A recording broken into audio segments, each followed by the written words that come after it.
Here's a study that should change how you prepare for every appointment for the rest of your career. A researcher at UC Riverside named Howard Friedman put 3 strangers in a room together. Total silence. 2 minutes. No talking, no gestures, just sitting. One of those people scored high on charisma. The other 2 scored low. 2 minutes later, the mood of the 2 low charisma people had shifted to match the mood of the charismatic one, without a single word. Your internal state broadcasts through micro-expressions, posture, breathing rhythm. You cannot hide it. You can only change it. And that's what this lesson is about. That is the uncomfortable truth and the opportunity. Preparation does not begin when you open the file, introduce yourself, or start explaining benefits. Preparation begins with the state you choose before the client ever sees you. A client may not be able to name what feels rushed, uncertain, or distracted, but they can feel it. They may call it chemistry. They may call it trust. Their nervous system simply calls it information. That means presence is not a personality trait reserved for naturally charismatic people. It is a professional skill. You can train it, repeat it, and make it dependable. The goal is not to walk in pretending to be fearless. The goal is to walk in regulated enough that the client can borrow your calm. The master for this lesson isn't a president or a salesman. He's a boxing trainer named Cus D'Amato, the man who built Mike Tyson and Floyd Patterson into world champions. D'Amato said something every agent should have taped to their dashboard. The hero and the coward both feel the same thing: fear. But the hero uses his fear, projects it onto his opponent, while the coward runs. It's the same thing: fear. It's what you do with it that matters. Every agent feels something before a hard appointment. The question was never whether you feel it. The question is what you do with it. D'Amato didn't just train Tyson's body. He spent more time on his mind, building the internal state that projected controlled dominance before a single punch was thrown. Your version of that is the 3 minutes in the car before you walk in. Notice what D'Amato understood. Fear itself was never the enemy.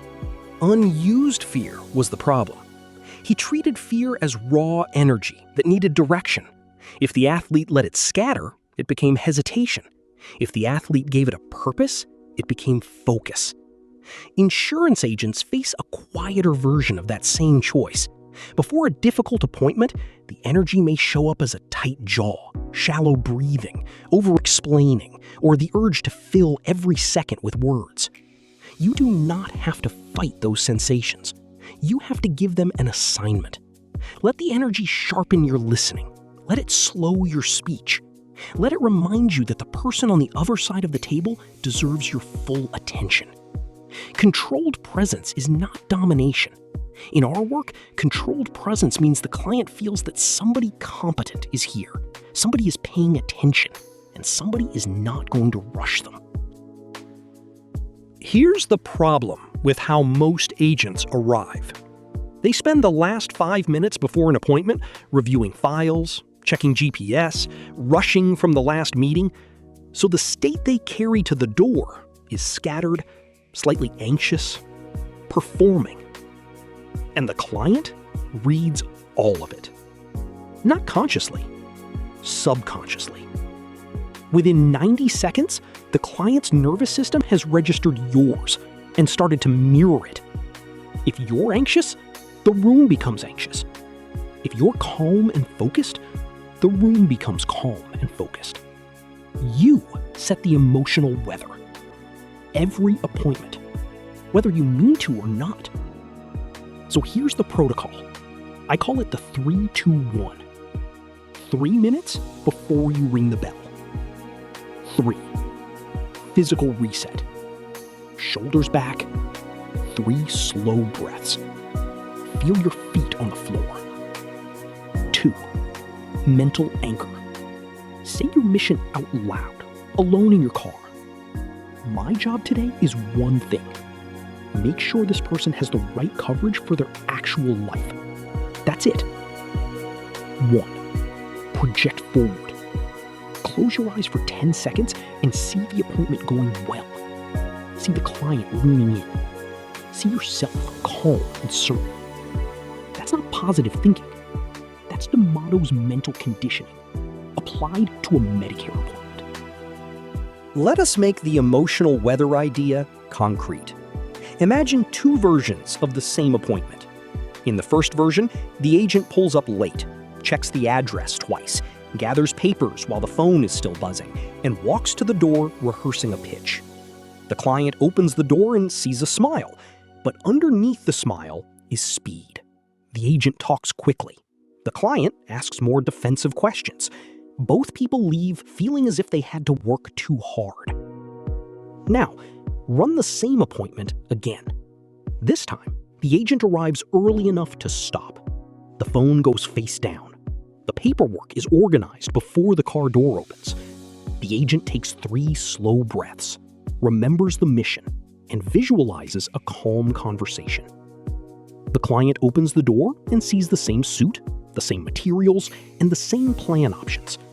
But the emotional weather is different. The agent is not asking the client to absorb nervous energy. The agent is giving the client room to think.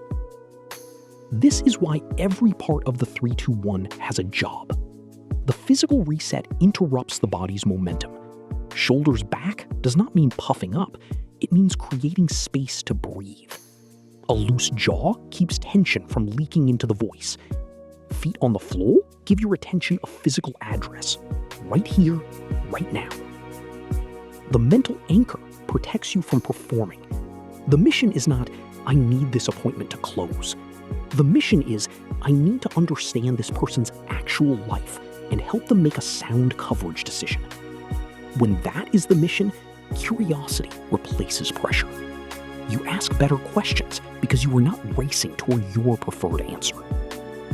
The final step, projecting forward, gives your mind a useful picture to organize around. Do not picture a signature. Picture the behaviors that make a good decision possible. Picture yourself listening without interrupting. Picture the client asking a difficult question and you staying calm. Picture yourself saying, I do not know, but I will verify that for you, if that is the honest answer.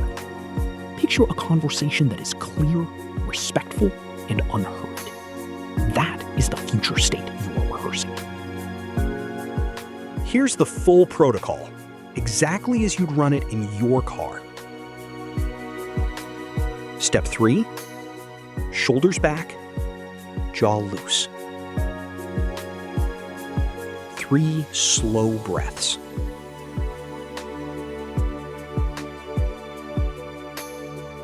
Feet flat on the floor.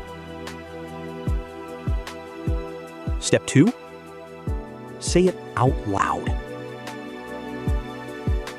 My job today is one thing. Make sure this person has the right coverage for their actual life. Not mine. Theirs. That's it. Step 1, eyes closed, 10 seconds. See the appointment going well. See yourself calm, certain, unhurried. Now get out of the car. That state is what walks in. Run it with me once more in real time. Sit back, put both feet flat, let your hands rest, drop your shoulders away from your ears, unclench your jaw. Breathe in slowly through the nose. Let the breath out a little longer than it came in. Again, in and out. One more time. In and out. Now, say the mission, quietly but clearly. My job today is one thing. Make sure this person has the right coverage for their actual life. Not mine, theirs. That is it. close your eyes. For the next 10 seconds, see the first minute of the appointment. See yourself walking to the door without rushing. See the client welcome you in. See yourself sitting down, settling, and asking the first question with genuine curiosity. See yourself listening all the way to the end of the answer. Now open your eyes. Notice the difference between the state you had a minute ago and the state you have now. That difference is the point of the protocol. Your assignment: run the 3-2-1 before every appointment this week. After each one, score your internal state on arrival, 1 to 10. Then track the correlation with how the appointment went. The pattern will convince you faster than I can. And find your trigger song, the one track that reliably shifts your state on the drive over. Use it every time. Consistency builds the reflex. Keep the tracking simple enough that you will actually do it. After each appointment, record 4 things: your state score when you arrived, whether you ran all 3 steps, how quickly the client relaxed into the conversation, and 1 sentence about what happened. Do not use the log to judge yourself. Use it to find patterns.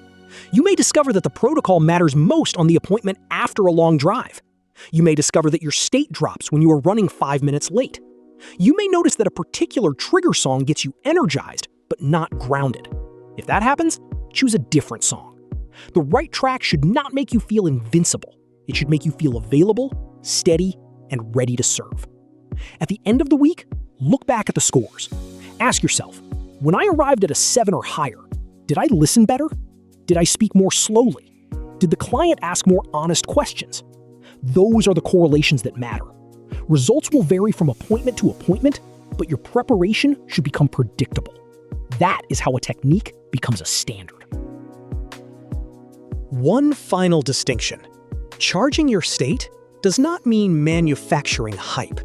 Hype burns fast and makes people feel handled. A charged state is quieter. It is alert, purposeful, and steady. The client does not need the loudest version of you. The client needs the most present version of you. Practice the 3-2-1 until calm preparation is no longer something you try to remember. Make it what you do before the door opens, every time.